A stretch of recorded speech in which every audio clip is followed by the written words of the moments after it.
Vamos lá, pessoal. Sem mais demora, sem mais delongas, já vou fazer a projeção na tela aqui para que vocês acompanhem comigo a leitura da nossa próxima questão, tá? Obrigado mais uma vez pela presença.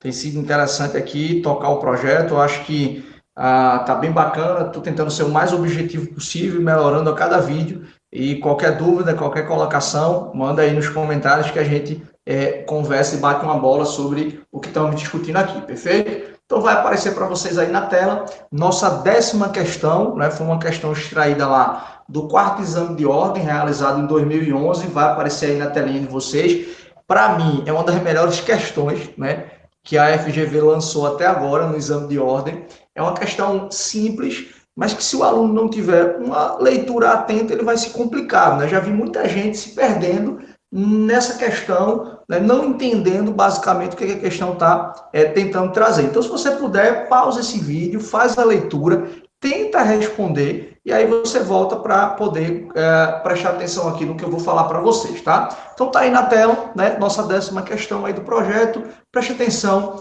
e acompanhe a leitura comigo, tá? Então diz assim: as alternativas a seguir apontam diferenças entre a ADI e a ADC, à exceção de uma.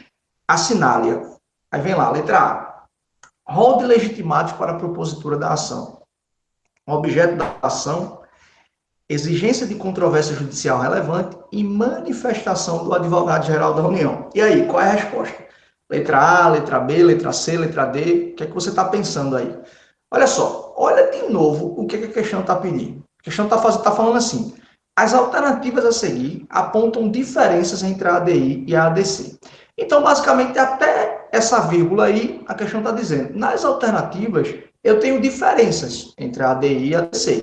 E sabe que existem, né? Diferença de objeto, né? Diferença até de processamento, de participação do AGU e assim por diante. Agora, depois da vírgula, a questão diz assim: a exceção de uma. Ou seja, a alternativa vem dizendo: eu sei que eu estou apresentando exceções aqui, mas nas alternativas abaixo, eu quero a única alternativa que não é diferença entre a ADI e a ADC. Você conseguiu perceber agora? Leia de novo. As alternativas a seguir apontam diferenças entre a ADI e a ADC. Beleza. Vírgula, a exceção de uma, isto é, o que não é diferença entre as ações. Vamos lá? De cara, está lá a letra A, a nossa resposta. Por quê? Porque olha só o que diz o caput do artigo 103, que inclusive eu mostrei para vocês na nossa aula anterior. Então, se você presta atenção aí, olha só o que diz o artigo 103. Podem propor a ação direta de inconstitucionalidade e a ação declaratória de constitucionalidade. Está aí o artigo 103. Até falei isso. Esses legitimados são os mesmos para a propositura de uma DPF e a propositura de uma ADIM por omissão também. Então, a questão está pedindo o que é igual entre as ações, não o que é diferente. O que é diferente ele já está dizendo que ele sabe que tem diferença, mas ele quer o que é igual. Então, o rol de legitimados para a propositura da ADC e da ADPF são iguais, exatamente a nossa letra A. Por quê? Porque o objeto da ADI e da ADC são diferentes. O que é que eu falei e mostrei para vocês lá no artigo 102 também? Eu só posso impugnar um ato através de um ADIM se for uma lei federal, né, ou se for uma lei estadual. No caso da ADC, eu só posso propor a ação se for uma lei federal. Então, eu tenho uma diferença aqui do objeto da ação. Na letra C, o alternativo diz assim: exigência de controvérsia judicial relevante. Isso é uma diferença entre as ações. Porque esse requisito aí é o requisito para a ADC, não é um requisito para a DIN. O que seria essa exigência de controvérsia judicial relevante? Veja, a ADC ela se presta a levar ao Supremo a apreciação de uma lei ou de uma lei federal em que há uma dúvida sobre a constitucionalidade ou não daquela determinada lei. Os tribunais, por exemplo, têm divergência, tem tribunal dizendo que ela é inconstitucional, tem tribunal dizendo que ela é inconstitucional, no controle difuso. Então, o legitimado ele pode dizer: olha, Supremo, analise essa lei aqui e me confirme se ela é constitucional ou não.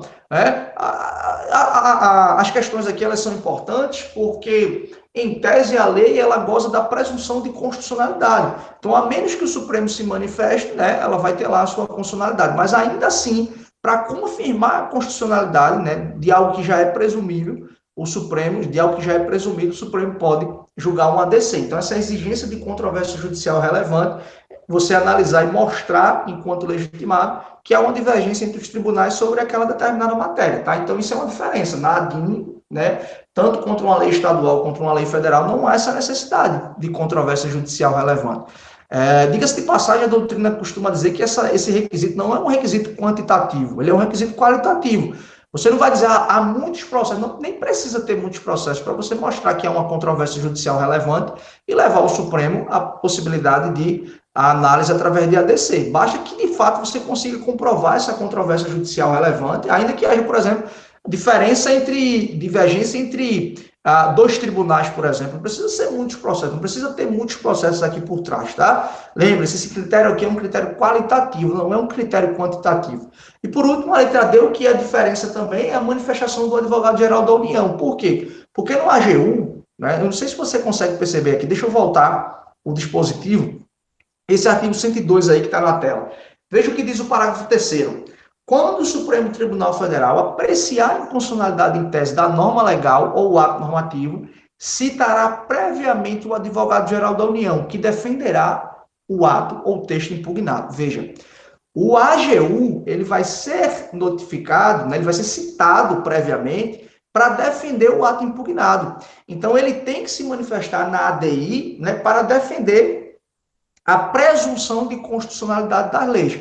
Mas veja, na ADC não há impugnação de um ato normativo. Ao contrário, você quer que haja o quê? Que haja a confirmação da constitucionalidade daquela lei federal. Então, como tecnicamente não há impugnação de uma norma, não há participação do AGU, tá? A doutrina, inclusive, diz que na DPF também não há participação do AGU, porque é o próprio autor daquela lei ou daquele ato normativo que está violando um preceito fundamental, quem vai ser citado para defender eventualmente o seu ato. E na ADIM por omissão também, porque não há lei, então não há um ato impugnado. Embora se considere que uma omissão parcial ela comporte a citação do AGU para defender o ato. Por quê? Porque uma inconstitucionalidade,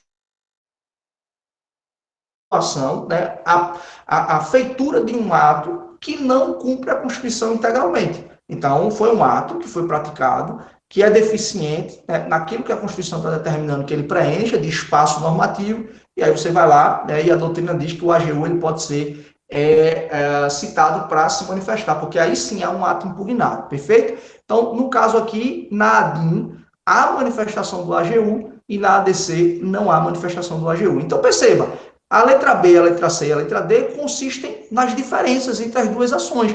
E a letra A é exatamente aquilo que é igual. Então, é exatamente isso que a questão está pedindo. As alternativas a seguir apontam diferenças, beleza, entre a DI e a ADC. A exceção de uma. Então, o que não é diferença entre as duas ações é exatamente a letra A, o rol de legitimados. Perfeito, pessoal? Então, espero que vocês tenham gostado dessa questão. O vídeo aqui vai ser rápido, né? É uma questão bem importante, bem interessante aí, para a gente poder aprender mais um pouquinho. Então, espero que você tenha gostado. Apareça no próximo vídeo. Não esquece de curtir e de compartilhar. E a gente se encontra na nossa próxima aula.